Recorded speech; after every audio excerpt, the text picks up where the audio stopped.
Amiguinhos aventureiros, hoje vamos acompanhar um dos milagres mais surpreendentes que Jesus fez. Uma história de coragem, fé e andar sobre a água. Preparem-se para uma jornada emocionante no Mar da Galileia. Jesus tinha passado um dia muito cheio, ensinando muita gente e fazendo coisas maravilhosas. No final do dia, ele pediu para seus amigos, os discípulos, entrarem em um barco e atravessarem para o outro lado do lago.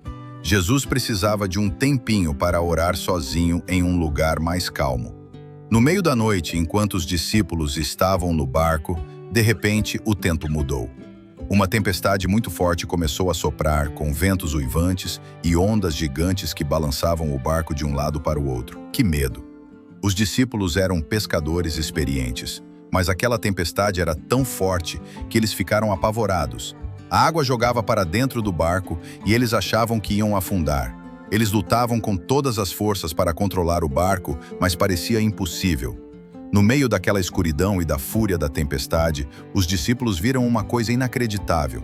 Uma figura estava vindo em direção ao barco, caminhando sobre as águas. Parecia um fantasma. Eles ficaram ainda mais apavorados. "É um fantasma!" eles gritaram, morrendo de medo. Mas de repente, eles ouviram uma voz calma e conhecida no meio da tempestade.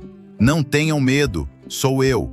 Quando Pedro ouviu a voz de Jesus, ele ficou muito feliz, mas também um pouquinho impulsivo. Sabe como Pedro era?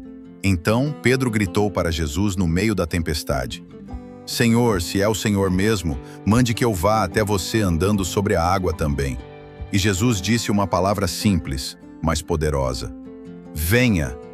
Sem pensar duas vezes, Pedro pulou do barco e colocou os pés na água. E para sua surpresa, ele começou a andar. Ele estava andando sobre as águas turbulentas em direção a Jesus. Que coragem! Mas então, Pedro olhou para as ondas gigantes que estavam ao seu redor e sentiu o vento forte no rosto. De repente, ele ficou com medo, e quando o medo tomou conta do seu coração, ele começou a afundar. Desesperado, Pedro gritou com todas as suas forças: "Senhor, salva-me!" No mesmo instante, Jesus estendeu a mão e segurou Pedro com firmeza, bem na hora em que ele estava quase afundando.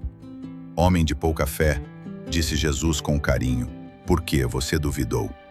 Assim que Jesus e Pedro subiram no barco, como um passe de mágica, o vento parou e o mar ficou calmo. A tempestade tinha obedecido a Jesus. Os discípulos ficaram maravilhados. Eles se ajoelharam diante de Jesus e disseram com muita fé: "Verdadeiramente, tu és o Filho de Deus." Que história emocionante, amiguinhos! Jesus mostrou seu poder sobre a natureza e nos ensinou que, mesmo quando o medo tenta nos afogar, se confiarmos nele, ele sempre estará lá para nos ajudar. A fé em Jesus nos dá coragem para enfrentar as tempestades da vida. Se você se surpreendeu com esse milagre de Jesus andando sobre as águas, deixe seu curtir. Para acompanhar mais histórias bíblicas incríveis e aprender lições importantes, inscreva-se no canal e ative o sininho. Compartilhe essa história com seus amigos para que eles também conheçam o poder e o amor de Jesus. Tchau, tchau e até a próxima aventura.